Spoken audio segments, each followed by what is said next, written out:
Okay, everyone, Big Brother has started again. Here we are, almost a year since the last series of civilian Big Brother. So we've got about 5 housemates in already, starting with Rosie, who's 29, works as an administrator in a dental practice. She seems quite quirky and quite fun.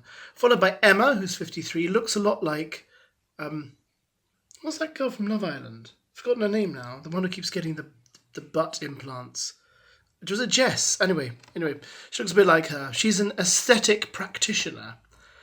What is that? Is that a hairdresser? I don't know. Someone who does stuff to make you look nice? No idea.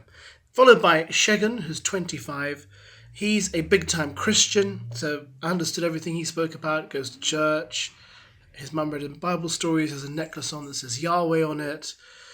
Plays piano at his local church. So yeah, he seems like an interesting guy. I'm a Christian too, by the way, in case you're wondering why I said I understood what he was talking about.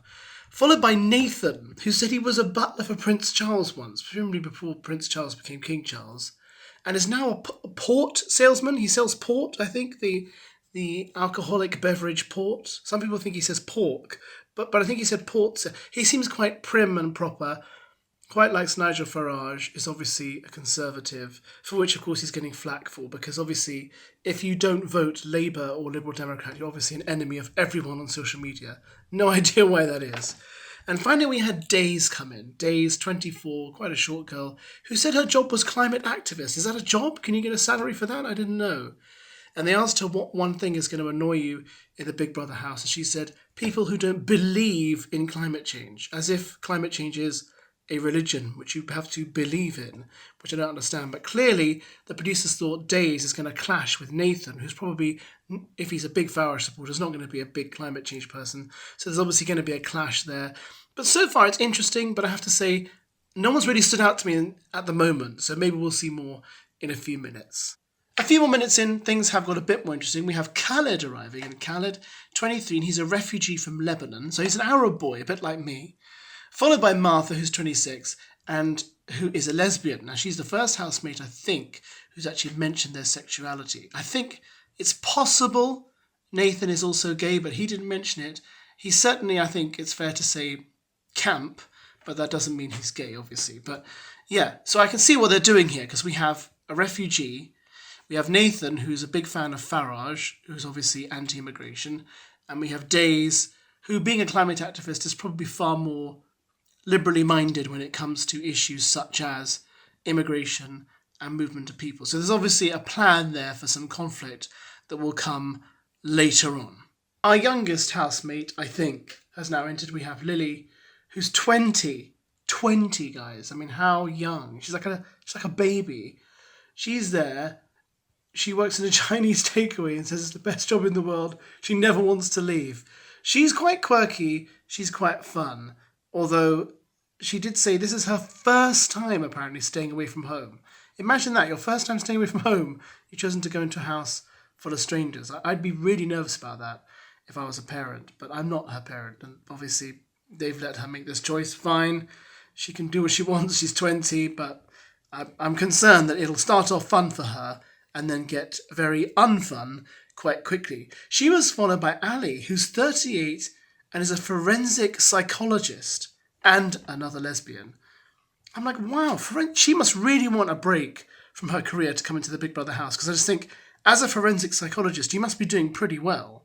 So, yeah, she seems like a really intelligent, smart lady. So I think she'll probably do very well in the house because she'll understand the psychology behind a lot of the decisions that people make. And that was followed by Thomas. Thomas is a footballer, but he's also missing an arm and a leg.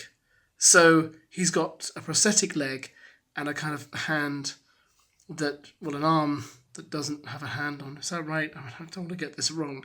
But he's very funny about it. So he's our first, I wouldn't know when you want to say disabled, but he's our first contestant who has a different abilities, let's say, because last year we had Kerry, didn't we? She was in a wheelchair. But he's made some very funny jokes about the fact that he doesn't have an arm and a leg.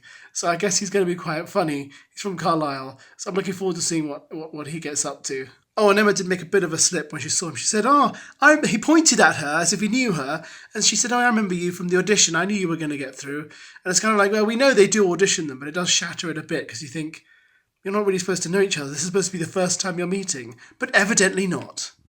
Thomas, which team are you drawn to, red or blue? I saw you at the audition and I was like, he's going to get in the house. Ryan has entered the house and he's coming on this wave of I'm outspoken, and I say what I'm going to say. He's already made comments in his Vox Pop about, pronouns and all this kind of stuff. So you kind of know what sort of person he's going to be. He's going to be a bit of a stirrer, which is fine. It's just sometimes I think in their interviews, people often say I'm outspoken.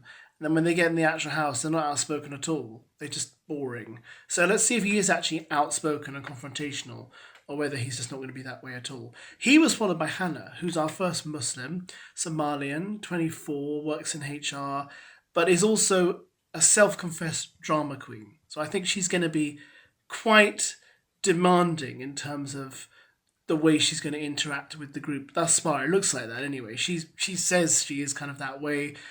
If you cross her more than once, she's done with you. So that kind of attitude. But, it's very difficult to have that kind of attitude when you're going to be living with people in an enclosed space for several weeks. But, I mean, maybe she will. She seems interesting, but yeah. Izaz, the 29-year-old estate agent, has now entered the house. He's a single dad, which is interesting, but I couldn't help but wonder if you're a single dad and his son is 5, should you really be going on a TV show where you could potentially be locked away for 6 weeks? Is that good for your child? I know I sound a bit like I'm being rather judgmental, but I can't help but wonder. He was followed by Sarah, who's 27, is some spa account manager.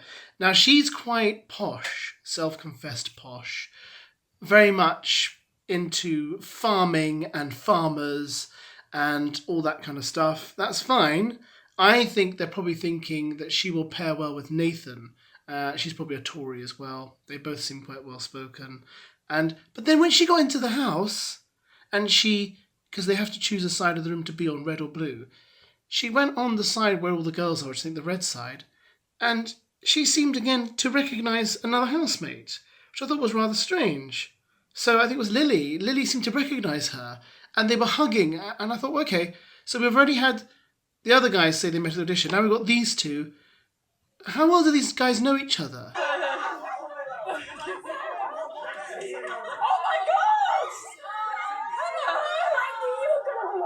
I thought you were going to be in. I saw you go. Wow, there are just 2 housemates left.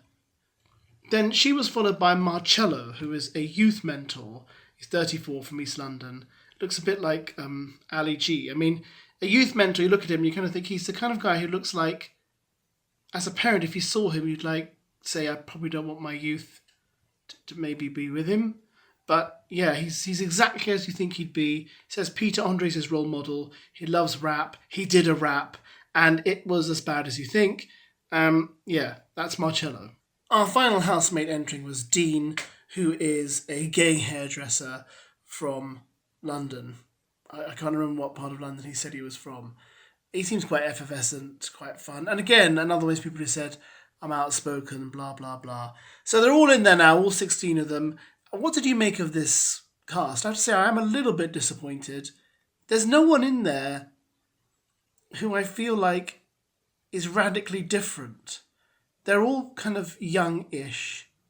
They're all kind of very contemporary. And there's no one who I think, oh, that's interesting. There's no one there who you think, they're in their 60s, they're an academic, they're a professor, they're someone who would not normally hang out with people like this. Even though, yes, we do have Ali, who's a forensic psychologist, etc. And we have Emma, who's a bit older than most of them. But I didn't get the impression there was anyone who I think, oh, this is going to be fascinating to see how this person gels with this person. And I didn't really get that vibe. Now, obviously, it's incredibly early days. We've got lots of time ahead of us for things to happen and for personalities to develop and secrets to come out and people to clash, of course. But I was just like, nah, I was a bit meh about the whole thing. Let me know what you thought, though. Who are the people you're already tagging for, okay, this is going to be interesting? Who are the people you're thinking, okay, this is going to be someone who'll be out very quickly because they're offering nothing? Let me know your thoughts. We shall dialogue and discuss below. And we shall now get ready, everyone, to trudge through the next few weeks together.